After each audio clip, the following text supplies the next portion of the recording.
ఎవరైనా ఆపదలో ఉంటే ఆయన చూడలేరు. ఎవరైనా కష్టాల్లో ఉంటే ఆయన చూడలేరు.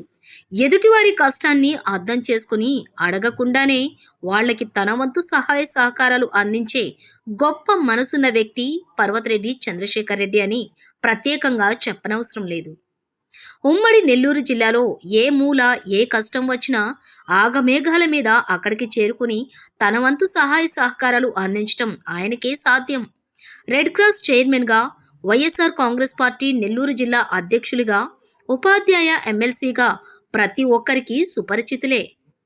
చంద్రశేఖర్ రెడ్డి గురించి ఎంత చెప్పినా ఏమి చెప్పినా తక్కువే అని చెప్పుకోవచ్చు.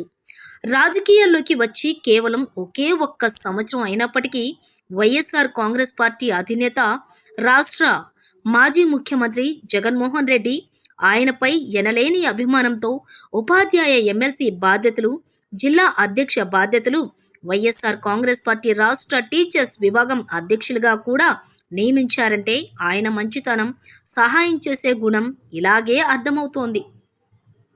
రాజకీయాల్లోకి రానప్పుడు కూడా నిరంతరం పేద ప్రజల కోసం కృషి చేసే వ్యక్తి చంద్రశేఖర్ రెడ్డి. ఇక కరోనా సమయంలో అయితే ఆయన గురించి ఎంత చెప్పినా ఏమి చెప్పినా చాలా తక్కువని చెప్పుకోవచ్చు. ప్రతి ఒక్కరితో ఎంతో సత్సంబంధాలు కలిగి, ఎవరితో ఎలాంటి గొడవలకు పోకుండా ప్రతి ఒక్కరిని కలుపుకుపోయే గొప్ప మనసున్న వ్యక్తి చంద్రశేఖర్ రెడ్డి. ఆయన మంచితనానికి తగ్గట్టే వరదలతో అల్లకల్లోలమైన బాధితులకు తన వంతు సహాయంగా 1,75,000 రూపాయలను విరాళంగా ప్రకటించిన విషయం తెలిసిందే.